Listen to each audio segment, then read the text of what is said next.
I mean, I think life can be summed up in 3 phrases that describe 3 phases. You are either entering a storm, in a storm, or got out of one and heading for another. Every head bowed, every eye closed. There was a little boy who was diagnosed with a serious congenital heart defect requiring surgery, and the surgeon sat beside the little boy on his bed, and he said, tomorrow morning I'm going to open up your heart. And the boy interrupted him, and he said, you'll find Jesus there.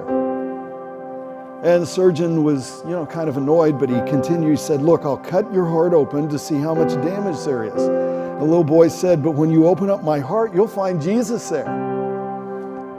And the surgeon looked over at the parents, and he just ignored that comment, and he said, look, when I see how much damage has been done, I will know what I need to do next. The little boy said, but you'll find Jesus in my heart. The Bible says he lives there since I trusted him and I got saved. And surgeon said, okay, I give up. He had enough. So he finally just said, look, I will find out if I can make you well. And after the operation, the surgeon went to his office to record the notes for the medical record, and he said damaged aorta, damaged pulmonary vein, widespread muscle degeneration, no hope for transplant, no hope of cure, hospice care, painkillers, bed rest. Prognosis? And then he stopped before he recorded his last words. Death within a few months. And he shut off what he was recording into, and he asked aloud, God, why? Why did you do this? And why'd you do this to this little boy? Why'd you do it to me? I mean, you put him here, you put him in this hospital, you put him in my office, you put him on my operating table with no hope. Why? And then something just spoke to that surgeon's heart and said, he has hope, you don't. You don't have hope. That surgeon had some other people that planted the seed of the gospel in his life, and he knew all he had to do was believe on Jesus and receive everlasting life. And so at that moment he prayed, and he received Jesus, and he got saved, Colossians 2, verse 6. So after the boy was out of recovery, the next morning on the morning rounds, the surgeon sat down beside this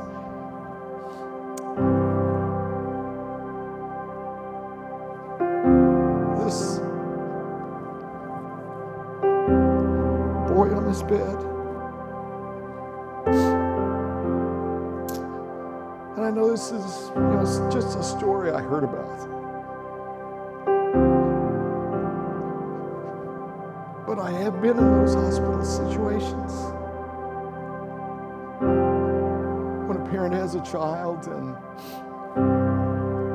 at least from a medical standpoint, there is no hope.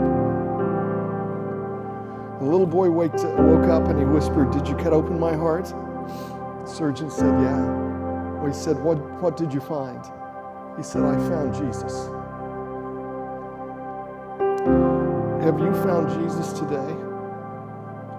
In the midst of your storm of wind, in the midst of your boat, have you found Jesus? Our community is infected, but Jesus has a vision.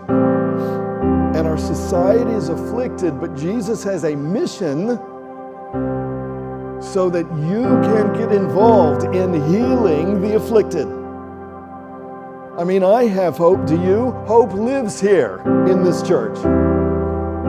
So escape the fear that the devil has been using to cripple you and to shatter your mental stability, and enter the purpose that God has for you in eternity. Will you find Jesus right now? Will you just believe on him for everlasting life? Now is the day to escape. All you got to do is pray.